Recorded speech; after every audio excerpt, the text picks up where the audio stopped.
Kalen Oneka bewegte sich durch das schwindende Licht des späten Nachmittags, während die Schatten der Tafelberge wie lange dunkle Finger über den ausgetrockneten Boden griffen.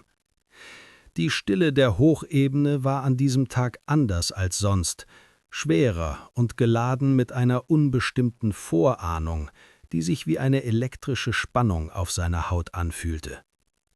Er blieb stehen und schloss die Augen, um nicht nur mit den Ohren, sondern mit seinem gesamten Körper wahrzunehmen, wie sich die Schwingungen der fernen Welt in die Einsamkeit seiner Heimat fraßen. In der Ferne schrie ein Falke, doch das Geräusch wirkte seltsam verloren in der unendlichen Weite, die nun von der unsichtbaren Erschütterung eines fernen Konflikts heimgesucht wurde. Kalen spürte das Pochen der Erde unter seinen Füßen und wusste, dass das Gleichgewicht der Natur durch das menschliche Handeln auf der anderen Seite des Ozeans aus den Fugen geraten war. Er kehrte zu seiner Hütte zurück, die sich duckte, als wollte sie eins werden mit dem schroffen Fels, und begann ohne Hast die notwendigen Vorbereitungen zu treffen. Seine Bewegungen waren methodisch und sicher, geprägt von einer jahrzehntelangen Übung in der Reduktion auf das Wesentliche. Er nahm die alte Ledertasse von der Wand, deren Oberfläche von der Sonne gebleicht und vom Gebrauch geschmeidig geworden war, und legte sie auf den kleinen Holztisch. Mit Bedacht wählte er die Gegenstände aus, die ihn begleiten sollten, wobei er jedem Teil eine kurze, lautlose Anerkennung schenkte. Der Geruch von verbranntem Salbei erfüllte den Raum, als er das rituelle Feuer entzündete, um den Übergang von seinem Leben als Hüter des Landes zu dem eines Kriegers zu markieren. Er beobachtete, wie der Rauch in dünnen, bläulichen Fäden zur Dette stieg und dort in der Dunkelheit der Balken verschwand. Jedes Klischee eines Mannes, der sein Schicksal mit Pathos suchte, zerfiel in diesem Moment der absoluten Sachlichkeit. Es gab keine Tränen und kein Zögern, nur die Akzeptanz einer Notwendigkeit, die so unvermeidlich war wie der Wechsel der Jahreszeiten. Er trat noch einmal vor die Tür und blickte hinauf zu den Sternen, die über der Wüste in einer Klarheit brannten, die kein künstliches Licht je erreichen konnte. Er wusste, dass er die Stille, die ihn sein ganzes Leben lang definiert hatte, nun als Waffe mit sich führen würde. Die Entscheidung war längst gefallen, tief in seinem Inneren, lange bevor die Worte der Radiosprecher die Luft in den Städten vergiftet hatten. Er legte die Uniform an, die sich fremd und schwer auf seinen Schultern anfühlte, und spürte doch, dass seine wahre Identität unter dem Stoff unantastbar blieb. Mit einem letzten Blick auf das glimmende Feuer in der Hütte wandte er sich ab und ging hinaus in die Nacht, ohne eine Spur zu hinterlassen, bereit, die Leere der Wüste in ein Schlachtfeld zu verwandeln, auf dem die Regeln der Technik gegen die Gesetze der Erde antreten würden. Das Ausbildungslager in South Carolina empfing Kalen Oneka mit einer lärmenden Brutalität, die in scharfem Kontrast zur lautlosen Weite seiner Heimat stand. Zwischen den endlosen Reihen identischer Holzbaracken und dem omnipräsenten Geruch von feuchter Erde und Maschinenfett wirkte er wie ein Fremdkörper, der sich dennoch mit einer irritierenden Selbstverständlichkeit in die neue Umgebung fügte. Während die anderen Rekruten unter dem Gebrüll der Ausbilder zusammenzuckten und ihre Bewegungen eckig und hastig wurden, behielt Kalen eine fließende Ruhe bei, die oft als Provokation missverstanden wurde. Er durchlief die täglichen Exerzierübungen wie ein Schatten, der keine Reibung an der harten Disziplin des Militärs erzeugte. Wenn die Kompanie über die Hindernisparcours gejagt wurde, schien er den Boden kaum zu berühren, während seine Kameraden schwerfällig im roten Schlamm versanken. Besonders in den Nachtübungen begann sich seine wahre Natur von der Masse abzuheben. Während die jungen Männer aus den Städten im Wald über Wurzeln stolperten und durch ihr schweres Atmen ihre Positionen verrieten, verschmolz Kalen mit der Dunkelheit, bis er für die suchenden Augen der Wachen unsichtbar wurde.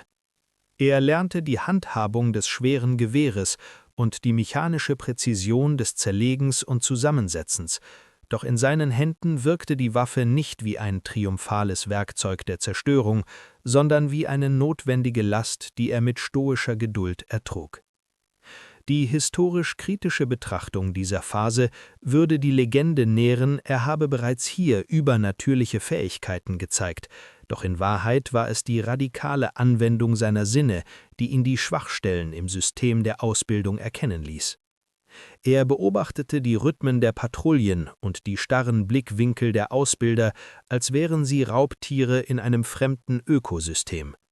Eines Morgens fand der leitende Unteroffizier eine kleine Ansammlung von Kiefernnadeln auf seinem Kopfkissen, ein stilles Zeichen dafür, dass Kaellen in der Nacht unbemerkt in die am besten gesicherten Bereiche des Lagers eingedrungen war. Diese Metamorphose war kein plötzlicher Wandel, sondern das langsame Hervortreten eines archaischen Wissens unter der Maske der modernen Uniform. Er wurde zu einem Soldaten, den die Armee zwar ausgerüstet, aber niemals wirklich geformt hatte. Als die Einheit schließlich den Befehl zur Verlegung an die Küste erhielt, war aus dem schweigsamen Mann aus Arizona ein Erklärer geworden, dessen Effektivität nicht auf Aggression, sondern auf einer absoluten, fast unheimlichen Unauffälligkeit basierte. Er bestieg den Truppentransporter mit der Gewissheit, dass die kommenden Prüfungen in den fernen Wüsten Afrikas lediglich eine Fortsetzung dessen sein würden, was er bereits seit Generationen in seinem Blut trug. Der Truppentransporter spie Calen und Necker in eine Welt aus gleißendem Licht und erstickendem Staub aus, die sich wie eine physische Mauer gegen die ankommenden Soldaten stemmte. Die Hafenanlagen von Tunis waren ein wirbelndes Chaos aus dröhnenden Schiffsmotoren, krachenden Stahlwinden und den verzweifelten Schreien von Lasttieren, die unter der Last der modernen Kriegsgüter zusammenbrachen. Während die anderen Männer der Einheit blinzelnd und fluchend ihre Ausrüstung ordneten und unter der ungewohnten Intensität der afrikanischen Sonne schwitzten, blieb Calen regungslos stehen. Er nahm den Geruch von salzigem Meerwasser, heißem Diesel und dem fernen, trockenen Aroma von erhitztem Gestein in sich auf, wobei er eine seltsame Vertrautheit verspürte, die nichts mit den militärischen Karten in seiner Tasche zu tun hatte. Die Hitze war kein Feind für ihn, sondern ein Medium, das er bereits in den Schluchten Arizonas zu lesen gelernt hatte. Er beobachtete das Flimmern der Luft über dem Asphalt der Kais und erkannte darin die verzerrten Muster der Thermik, die ihm später als Versteck dienen würden. Während die Offiziere versuchten, die Desorientierung der Truppe durch harsche Befehle und mechanische Disziplin zu unterdrücken, glitt Calens Blick bereits über die flachen Dächer der Stadt hinweg zu den fernen gelben Dünen, die wie erstarrte Wellen am Horizont warteten. Er spürte die Feindseligkeit des Landes gegenüber den massiven Panzern und den schweren Lastwagen, die tief in den weichen Boden einsanken und tiefe, hässliche Wunden in der Landschaft hinterließen. Die technokratische Überlegenheit der amerikanischen Armee wirkte hier im Angesicht der unendlichen Leere des afrikanischen Kontinents seltsam zerbrechlich und deplatziert. Calen rückte seinen Rucksack zurecht und passte seinen Atemrhythmus der trockenen Luft an, wobei er seinen Puls bewusst verlangsamte, um der Dehydrierung entgegenzuwirken. Er sah die deutschen Aufklärungsflugzeuge, die als winzige Punkte am silbernen Himmel kreisten, und wusste, dass sie die herkömmlichen Bewegungen der Bataillone längst erfasst hatten. Doch für ihn war dieser glühende Ozean aus Sand kein Hindernis, das es zu überwinden galt, sondern ein Raum der Möglichkeiten, in dem die Gesetze der modernen Kriegsführung durch die uralten Instinkte des Jägers ersetzt wurden. Als die Marschbefehle schließlich eintrafen und die Kolonne sich mühsam in Bewegung setzte, fühlte er eine tiefe, fast meditative Ruhe in sich aufsteigen. Er war bereit, in der Anonymität der Wüste zu verschwinden und das zu werden, was die Armee von ihm verlangte, ohne jemals den Kern seines Wesens an den Daub der Fremde zu verlieren. Jedes Geräusch der stampfenden Stiefel und der rasselnden Ketten wurde für ihn zu einem Hintergrundrauschen, während seine Aufmerksamkeit sich bereits auf die subtilen Veränderungen in der Beschaffenheit des Sandes und die Richtung des heißen Windes konzentrierte. Er betrat die Wüste nicht als Eroberer, sondern als jemand, der nach Hause zurückkehrte, auch wenn die Sterne über ihm noch fremd und namenlos waren. Kallen Oneka ließ die lärmende Basis hinter sich und verschmolz mit der Stille der Geröllwüste, die sich wie eine endlose, erstarrte Flut vor ihm ausbreitete. Ohne das Gewicht eines Fahrzeugs oder den verräterischen Lärm von Verbrennungsmotoren bewegte er sich in einem gleichmäßigen, kraftsparenden Rhythmus, der seinen Körper eins werden ließ mit dem flimmernden Horizont. Er trug nur das Nötigste bei sich, doch seine Sinne waren geschärft wie die Klinge eines rituellen Messers, während er die feinen Nuancen der Landschaft las, die für das ungeübte Auge nur aus Einöde bestanden. Nach Stunden des Marsches, als die Sonne ihren Zenit überschritten hatte und die Schatten begannen, die Konturen der Felsen zu schärfen, erreichte er eine strategisch günstige Anhöhe aus porösem Kalkstein. Er grub sich flach in den warmen Sand ein und verharrte vollkommen regungslos, wobei er seine Atmung so weit reduzierte, dass selbst ein in der Nähe landender Käfer ihn nicht als lebendiges Wesen wahrgenommen hätte. Tief unter ihm, eingebettet in eine natürliche Senke, die durch geschickt gespannte Tarnnetze und die künstliche Anordnung von Wüstensträuchern fast perfekt verborgen war, entfaltete sich das Leben eines deutschen Feldlagers. Cullen beobachtete durch die Linse seiner Aufmerksamkeit das mechanische Ballett der Besatzer, das von einer Arroganz der Sicherheit geprägt war, die nur jene besitzen, die sich unbesiegbar fühlen. Er sah die flimmernde Hitze über den versteckten Treibstofftanks aufsteigen und registrierte das metallische Klirren von Bergzeugen, das wie ein Fremdkörper in der natürlichen Akustik der Wüste hallte. Die Soldaten der Wehrmacht gewegten sich in festen Mustern, Sklaven ihrer eigenen Disziplin und ihrer blindgläubigen Abhängigkeit von der Technik, die sie hierher gebracht hatte. Oneka studierte die Wachabläufe, die exakten Zeitpunkte der Ablösung und die nachlässigen Blicke der Posten, die mehr auf ihre Uhren als auf das flache Land vor ihnen achteten. Er erkannte die Schwachstellen in ihrer Verteidigung nicht durch logische Analyse, sondern durch das Erkennen von Rissen im Fluss der Umgebung, die durch die Präsenz der schweren Maschinen verursacht wurden. In seinem Geist entstand eine Karte aus Licht und Schatten, auf der jedes Geräusch und jeder Geruch einen festen Platz einnahm. Er sah, wie ein Offizier Karten über eine provisorische Kiste ausbreitete, völlig unbewusst der Tatsache, dass ein Augenpaar aus der vermeintlich leeren Einöde jede seiner Bewegungen verfolgte. Diese erste Sichtung war kein Akt der Spionage im herkömmlichen Sinne, sondern eine spirituelle Bestandsaufnahme des Feindes, der die Erde unter seinen Stiefeln nicht als lebendiges Wesen, sondern als bloßes Territorium begriff. Als die Dämmerung schließlich das Tal in ein tiefes Blau tauchte und die ersten künstlichen Lichter im Lager aufflackerten, begann Cullen mit seinem lautlosen Rückzug. Er hinterließ keine Spur im Sand, keine niedergedrückte Pflanze, die von seinem Aufenthalt zeugen könnte. Er trug das Wissen um die Verwundbarkeit der stählernen Bestie in sich zurück zu seinen Linien, wobei er die Gewissheit verspürte, dass der erste Riss in der Fassade der Unbesiegbarkeit bereits tiefer war, als es die deutschen Strategen jemals für möglich gehalten hätten. Die Wüste hatte ihm das Geheimnis über die Eindringlinge preisgegeben, und er würde dieses Wissen nun nutzen, um den glühenden Ozean in eine Falle zu verwandeln, aus der es für die Maschinenmenschen kein Entkommen geben würde. Die Nacht über der tunesischen Ebene besaß eine Schwere, die jede Bewegung zu verschlucken schien. Doch Cullen Oneka nutzte diese Finsternis wie ein gewohntes Werkzeug. Während die fernen Detonationen der alliierten Artillerie den Horizont in ein rhythmisches, unnatürliches Leuchten tauchten, bewegte er sich vollkommen losgelöst von der Hektik der vorrückenden Front. Er hatte die Koordinaten des verborgenen Depots tief in sein Gedächtnis gebrannt und steuerte nun das Ziel mit einer Präzision an, die keine technischen Hilfsmittel erforderte. Die deutschen Wachen verließen sich auf ihre Scheinwerfer, deren kalte Lichtkegel die Wüste in harte Kontraste schnitten, doch genau in den toten Winkeln dieser künstlichen Augen glitt Cullen vorwärts. Er spürte das Metall der Benzinfässer unter seinen Fingerspitzen, das die Resthitze des Tages noch immer in sich trug und nun unter den kühler werdenden Luftströmungen leise knackte. Ohne den Einsatz von Sprengstoff, der seine Anwesenheit sofort verraten hätte, manipulierte er die Ventile und die Zuleitungen mit einer Ruhe, die jeden Gedanken an Gefahr ignorierte.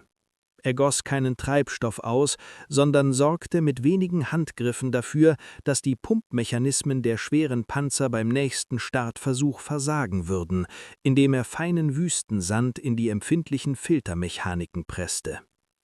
Das Klischee des lauten Knalls wurde hier durch die weitaus effektivere Sabotage der Stille ersetzt.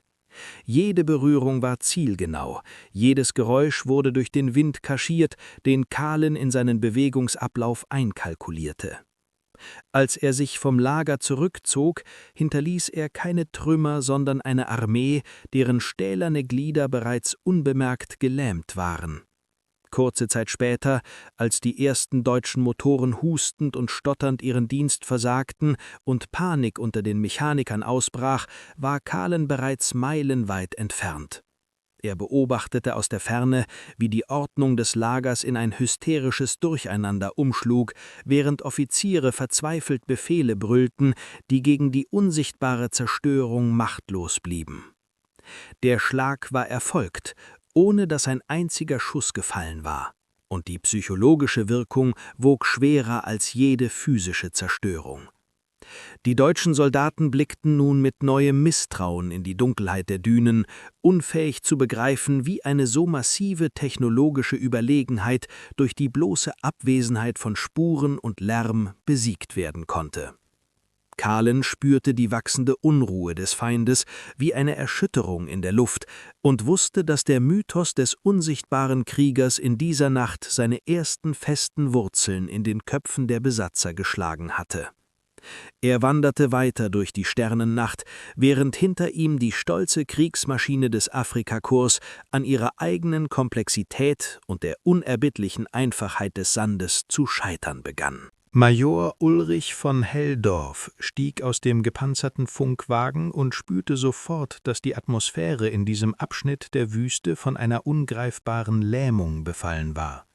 Er blickte nicht auf die rauchenden Wracks oder die fluchenden Mechaniker, die vergeblich an den sandgefüllten Filtern der Motoren arbeiteten, sondern richtete seinen Blick auf das leere, flimmernde Plateau, das das Lager wie eine schweigende Mauer umschloss.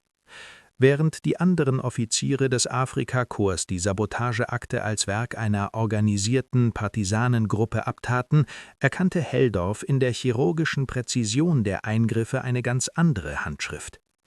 Er schritt die äußere Begrenzung des Lagers ab, seine Stiefel hinterließen tiefe Abdrücke im weichen Boden, während er jede Unregelmäßigkeit im Sand mit der Akribie eines Kriminalisten untersuchte. Er suchte nicht nach Fußabdrücken, die er ohnehin nicht finden würde, sondern nach Mustern in der Platzierung der Steine und nach der Art, wie der Wind die Dünenkämme geformt hatte.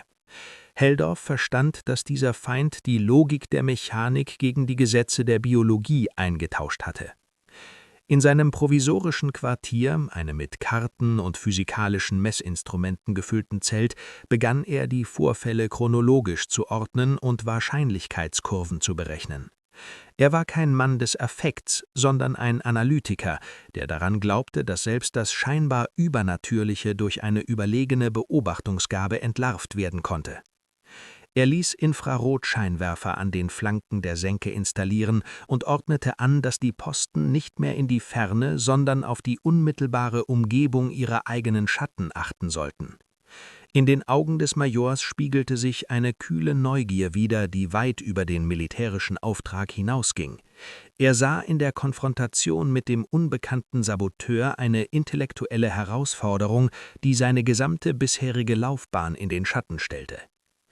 Während er die Berichte über das Phantom las, die von den verängstigten Soldaten gesammelt worden waren, entlarvte er jedes Klischee einer mystischen Erscheinung als das Resultat einer perfektionierten Tarnung.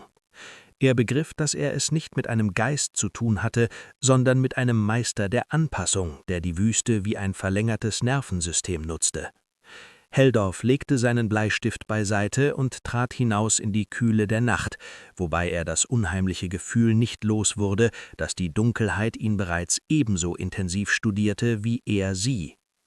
Er begann Fallen zu konstruieren, die nicht auf tödliche Gewalt ausgelegt waren, sondern auf die Unterbrechung von Bewegungsflüssen ausgelegt waren, und schuf so ein unsichtbares Netz aus Drähten und Sensoren, das die Stille der Wüste in ein künstliches Warnsystem verwandelte. Das Duell der Verstande hatte begonnen, ohne dass ein einziges Wort gewechselt worden war. Und der Major genoss die wachsende Spannung, die wie eine elektrische Entladung in der trockenen Wüstenluft hing. Er war bereit, die Ordnung der Vernunft gegen die Anarchie des Unsichtbaren zu verteidigen und wartete mit einer fast meditativen Geduld auf den kleinsten Fehler seines Gegners. Ein plötzlich aufziehender Sandsturm verwandelte die Wüste in eine brennende Wand aus gelbem Staub und erstickender Leere, die jede Sichtweite innerhalb von Augenblicken zunichte machte.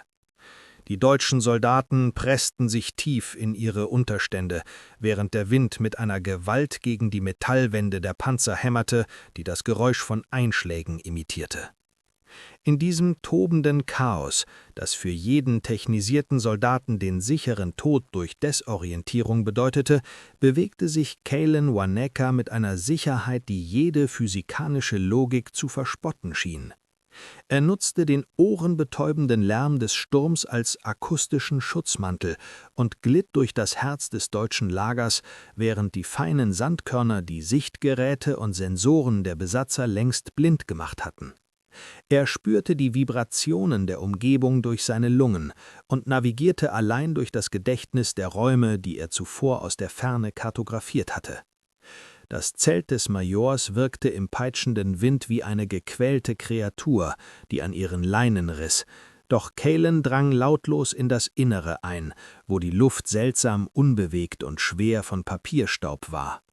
Er blickte auf die akribischen Aufzeichnungen und die kühlen Analysen seines Gegners, die auf dem Tisch ausgebreitet lagen, und erkannte darin den verzweifelten Versuch des menschlichen Verstandes, das Unfassbare in Zahlen zu bannen.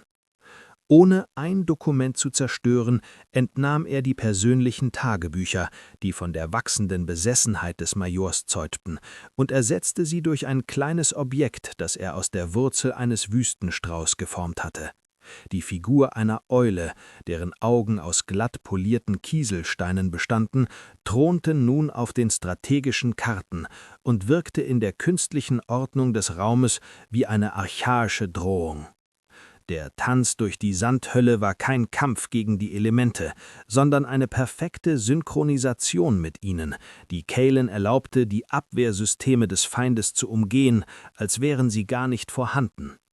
Als er das Zelt verließ und wieder in die gelbe Hölle des Sturms eintauchte, hinterließ er eine psychologische Wunde, die tiefer brannte als jeder Granatsplitter. Der Major würde beim Abklingen des Sturms nicht nur den Verlust seiner Notizen bemerken, sondern die Gewissheit erlangen, dass sein innerstes Heiligtum für das Phantom keine Barriere darstellte. Kalen verschwand in der wallenden Staubwand, während hinter ihm das Lager in einer Mischung aus Sand und Paranoia versank. Er bewegte sich wie ein Teil des Windes selbst, ungreifbar und ohne eine Spur seiner Anwesenheit zu hinterlassen, während das Heulen der Wüste die letzten Echos menschlicher Ordnung verschlang. Jedes Klischee von der Überlegenheit der befestigten Stellung zerfiel in dieser Nacht zu Staub, als die Natur und ihr Verbündeter bewiesen, dass keine Mauer hoch genug war, um die Stelle der Wahrheit auszusperren. Die Stille nach dem großen Sturm wirkte auf die deutschen Soldaten bedrohlicher als das vorangegangene Getöse, da sie nun von einer unsichtbaren Präsenz gesättigt war, die sich wie ein feiner Film über jedem Gegenstand legte. Kalen Waneka begann nun eine Phase der Kriegführung, die sich nicht mehr gegen die physische Substanz der Armee, sondern gegen das brüchige Fundament ihrer Gewissheiten richtete. Er platzierte in der weiten Leere rund um das Lager polierte Metallfragmente und Glasscherben, die er aus den Trümmern zerstörter Fahrzeuge geborgen hatte, in mathematisch präzisen Winkeln auf den umliegenden Felsgraten. Wenn das Mondlicht oder die ersten Strahlen der Morgensonne über die Wüste strichen, erwachten diese Punkte zu einem flackernden Eigenleben, das wie das Mündungsfeuer unzähliger Scharfschützen wirkte und die Nerven der Posten bis zum Zerreißen spannte. Jedes Mal, wenn die deutschen Spähtrupps die vermeintlichen Stellungen unter Beschuss nahmen oder sie im Sturmschritt erklommen, fanden sie dort nichts als schweigenden Stein und das spöttische Glitzern der Sonne auf wertlosem Abfall. Kaelen nutzte zudem die hohlen Stängel vertrockneter Wüstenpflanzen, die er in den Windkanälen der Schluchten so anordnete, dass sie bei der geringsten Brise klagende, fast menschliche Töne erzeugten, die nachts durch die Zeltreihen wanderten. Die Männer in den Schützengräben begannen Stimmen in der Leere zu hören, und ihre Blicke suchten fieberhaft nach einer Gestalt, die niemals auftauchte, während die Paranoia wie ein schleichendes Gift durch die Ränge sickerte. Die psychologische Belagerung wurde durch die absolute Unvorhersehbarkeit seiner Taten verstärkt, die jedes militärische Schema unterliefen und die Soldaten dazu zwangen, in jedem Schatten einen Angreifer und in jedem Geräusch ein Todesurteil zu sehen. Kaelen bewegte sich währenddessen in einer Sphäre jenseits ihrer Angst, wobei er beobachtete, wie die Disziplin der Truppe unter der Last des Ungreifbaren langsam erodierte. Die Offiziere versuchten, die aufkommende Panik durch noch härtere Strafen und mechanische Routine zu unterdrücken, doch sie konnten nicht verhindern, dass die Männer anfingen, die Wüste als ein beseeltes, feindseliges Wesen zu betrachten. Das Vertrauen in die eigene technologische Überlegenheit verwandelte sich in ein tiefes Misstrauen gegenüber der eigenen Wahrnehmung, da die Grenze zwischen Realität und Einbildung unter dem Einfluss von Wanekas Täuschungen vollkommen verschwamm. Er schuf ein Theater der Schatten, in dem die deutschen Soldaten die Statisten ihrer eigenen Urängste wurden, während er selbst der schweigende Regisseur im Hintergrund blieb. Die Belagerung des Verstandes war so effektiv, dass bald schon einfache Lichtreflexe ausreichten, um ganze Bataillone in Alarmbereitschaft zu versetzen, was die Ressourcen des Afrikakorps weitaus effektiver erschöpfte als jeder direkte Angriff. Kaelen sah, wie die Gesichter der Männer in den Lagerfeuern immer hohler und gehetzter wurden, und er verstand, dass der Krieg für viele von ihnen bereits im Inneren verloren war, lange bevor die Panzer aufeinandertreffen würden. Er blieb ein Phantom der Wahrnehmung, das die arrogante Logik der Moderne gegen das uralte Grauen vor der unendlichen Finsternis ausspielte.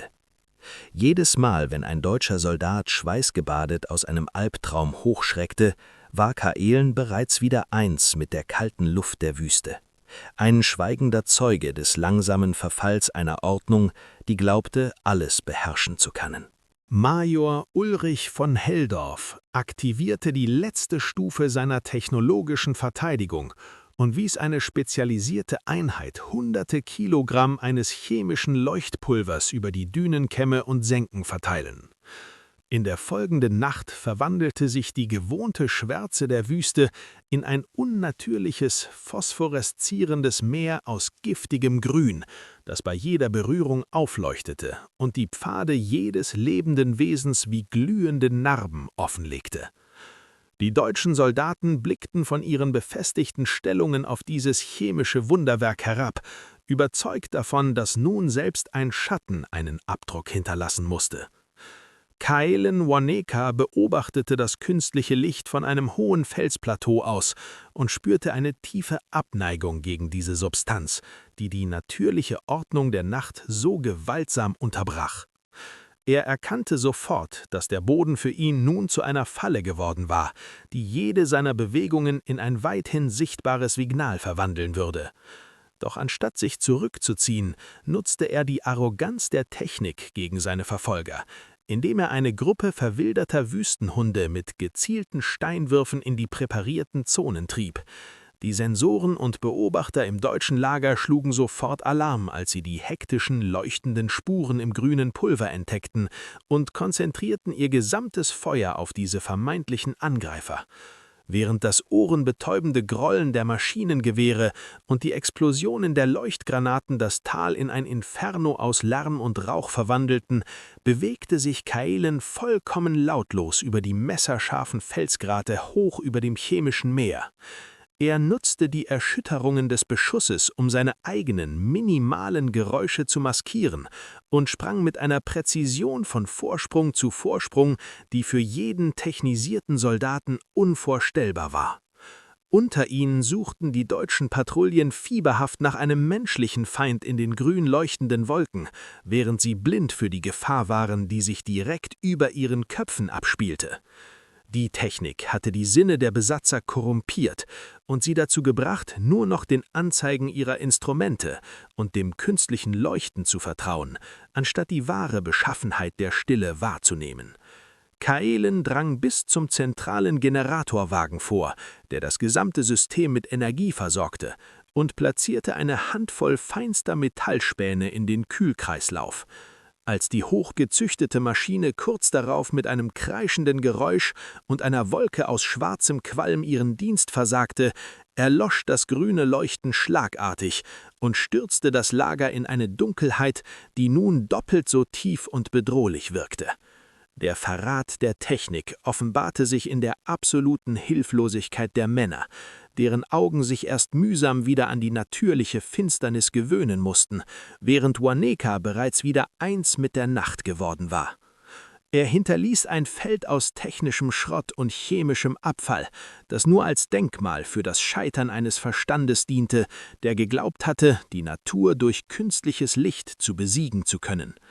In der Stille, die nach dem Zusammenbruch der Stromversorgung folgte, wirkte das ferne Heulen der Windkanäle wie ein spöttisches Lachen über die Ohnmacht der Maschinenmenschen. Kaelen wanderte weiter durch die nun wieder reine Nacht, während hinter ihm die stolzen Apparate des Majors nur noch nutzlose Hüllen aus Stahl und Glas waren, die im kalten Mondlicht ihre einstige Bedrohlichkeit verloren hatten. Der verlassene römische Steinbruch wirkte wie ein vergessenes Skelett aus einer anderen Zeit, dessen gewaltige Quader in regelmäßigen Terrassen in den Fels gehauen waren. Major Ulrich von Helldorf saß auf einem unbearbeiteten Block im Zentrum der Arena, während das fahle Licht des Vollmonds die scharfen Kanten der Meißelspuren hervorhob und tiefe, tintenschwarze Schatten in die Nischen warf.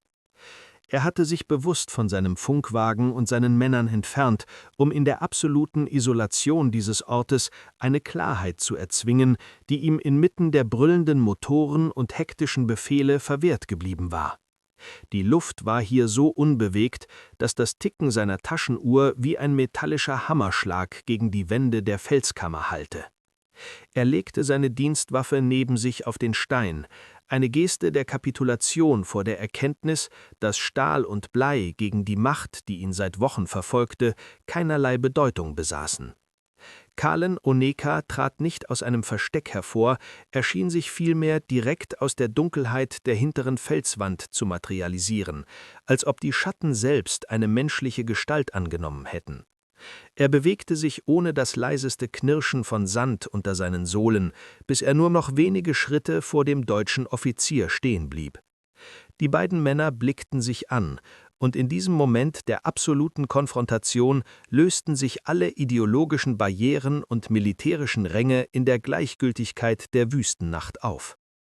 Helldorf suchte in dem Gesicht seines Gegners nach den Spuren eines Wilden oder eines Fanatikers, doch er fand nur eine tiefe, fast schmerzhafte Ruhe, die wie ein Spiegel für seine eigene innere Zerrüttung wirkte. Kaelen machte keine Anstalt, die Waffe zu ergreifen oder einen tödlichen Schlag zu führen, stattdessen blickte er an den Major vorbei zu den fernen Ruinen der antiken Säulen, die am Rand des Steinbruchs in den Himmel ragten. Er hob langsam seine Hand und deutete auf das feine Netz aus Rissen im Gestein, die durch die jahrtausendelange Erosion entstanden waren und die Vergänglichkeit jedes menschlichen Imperiums bezeugten. Das Klischee eines hasserfüllten Kampfes zerfiel unter der Last dieser schweigenden Übereinkunft, in der der Jäger und der Gejagte für einen kurzen Augenblick zu Zeugen derselben universellen Wahrheit wurden. Helldorf spürte, wie die künstliche Welt der Karten, Befehle und technologischen Überlegenheit, die er so mühsam errichtet hatte, unter dem Blick des Schweigsamen lautlos in sich zusammenbrach. Es gab keine triumphale Geste des Siegers, nur die physische Präsenz eines Mannes, der die Erde unter seinen Füßen nicht besaß, sondern verkörperte. Als eine leichte Brise durch den Steinbruch fuhr und eine winzige Daustwolke aufwirbelte, war Kaelen bereits wieder im Begriff, mit der Dunkelheit zu verschmelzen. Er drehte sich um und ging mit derselben traumwandlerischen Sicherheit zurück in die Leere, aus der er gekommen war, ohne ein Wort zu hinterlassen. Der Major blieb allein zurück, während die Kälte des Steins langsam in seinen Körper kroch und er begriff, dass die wahre Niederlage nicht im Verlust von Territorien, sondern im Erwachen des eigenen Geistes lag. Die Konfrontation endete ohne Gewalt, doch die Stille des Steinbruchs war nun dauerhaft von der Gewissheit gezeichnet, dass die Maschinen des Krieges gegen die Ewigkeit des Sandes niemals bestehen konnten. Helldorff blickte auf seine Pistole, die im Mondlicht wie ein nutzloses Spielzeug glänzte, und ließ sie einfach im Staub liegen, während er den Blick zum fernen Horizont richtete, wo das Phantom bereits längst wieder eins mit der Unendlichkeit geworden war. Das Dröhnen der alliierten Artillerie schwoll zu einem ununterbrochenen Gewitter an, das den wüsten Boden in ein zitterndes Membran verwandelte. Die einst so stolze und präzise Ordnung des Afrikakorps löste sich in den wirbelnden Staubwolken auf, die von tausenden flüchtenden Fahrzeugen aufgewirbelt wurden. Kalen Oneka beobachtete den Rückzug von den schroffen Kämmen der Djebel-Berge aus, während unter ihm die stählernen Giganten der Wehrmacht wie verwundete Käfer durch den Sand krochen. Die Panzer, die einst als Symbole einer unaufhaltsamen Moderne gegolten hatten, wirkten nun schwerfällig und deplatziert in einer Landschaft, die sie niemals vollständig begriffen hatten. Kalen sah, wie Lastwagen im weichen Untergrund stecken blieben und von ihren Besatzungen in blinde Hast zurückgelassen wurden, während der schwarze Qualm brennender Depots den Horizont verfinsterte. Er bewegte sich parallel zu den zerfallenden Kolonnen, ein schweigender Schatten, der den Zerfall einer Ideologie bezeugte, die geglaubt hatte, die Natur durch schiere Feuerkraft unterwerfen zu können. Die deutsche Armee ließ auf ihrem Weg nach Westen alles zurück, was sie einst definiert hatte: strategische Karten, hochmoderne Funkgeräte und die Arroganz der Unbesiegbarkeit. Jedes Mal, wenn eine Einheit versuchte, in der relativen Sicherheit einer Felsschlucht neue Kraft zu sammeln, sorgte Kalen durch minimale Eingriffe dafür, dass die Ruhepause zur Falle wurde. Er veränderte nachts die Markierungen der Minenfelder oder blockierte die schmalen Durchgänge mit Geröll, sodass die Panik der Rückziehenden durch das Gefühl einer allgegenwärtigen, unsichtbaren Verfolgung genährt wurde.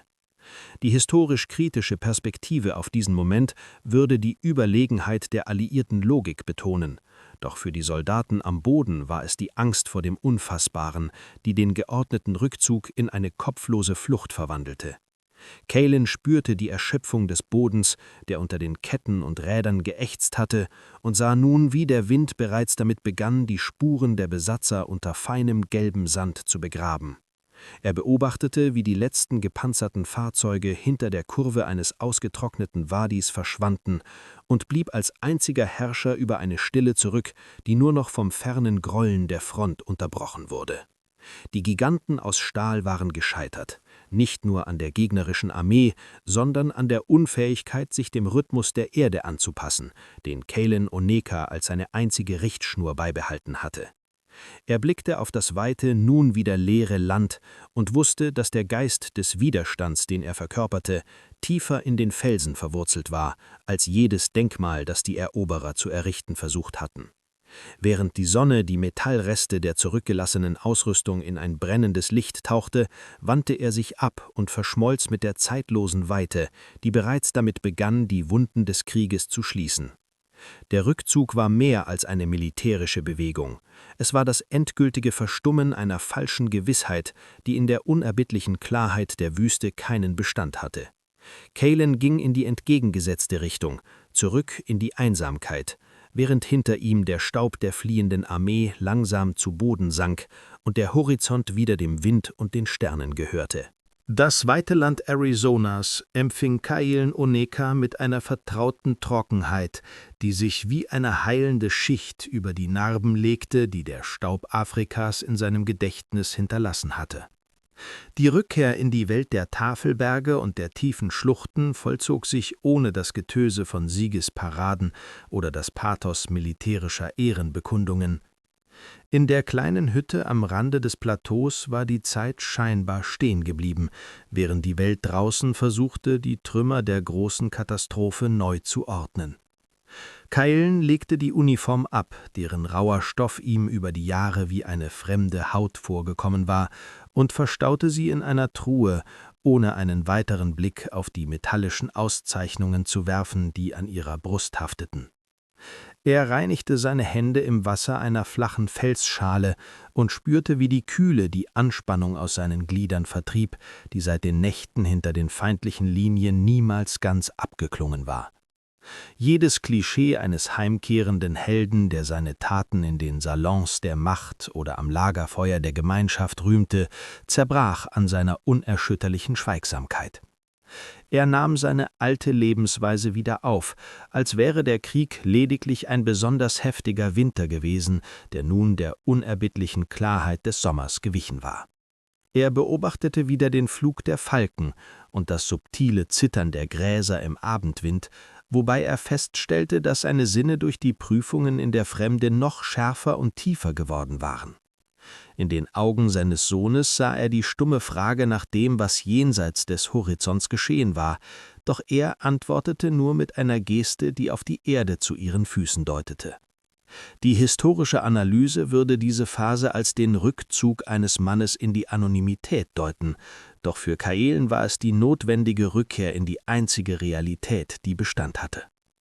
Er verbrannte die wenigen Briefe und Dokumente, die ihn noch mit der militärischen Bürokratie verbanden, und sah zu, wie die Asche vom Wind davongetragen wurde, bis keine schriftliche Spur seiner Existenz in den Archiven der Armee mehr eine Entsprechung in seinem täglichen Leben fand. Er wurde wieder zu einem Teil der Landschaft, einem schweigenden Wachtmann, der wusste, dass die wahre Macht nicht im Zerstören, sondern im Bewahren des Gleichgewichts lag. Die Heimkehr war kein Ende, sondern eine Fortsetzung des Tanzes mit der Stille, den er niemals unterbrochen hatte, selbst als um ihn herum die Welt in Flammen stand. Er saß oft stundenlang auf der steinernen Schwelle seiner Tür und blickte nach Osten, nicht aus Sehnsucht nach der Ferne, sondern in dem Bewusstsein, dass der Geist, den er dort gelassen hatte, nun auch hier in jedem Atemzug der Wüste gegenwärtig war. Das Licht der untergehenden Sonne tauchte die Felsen in ein tiefes Purpur, und Kaelen Oneka war wieder das, was er vor dem Ruf zu den Waffen gewesen war, ein Mensch, der gelernt hatte, dass der lauteste Sieg in der absoluten Abwesenheit von Lärm bestand. Er war angekommen, nicht nur an einem geografischen Ort, sondern in der Mitte seines eigenen Wesens, das durch keine Ideologie und keine Maschine jemals korrumpiert worden war.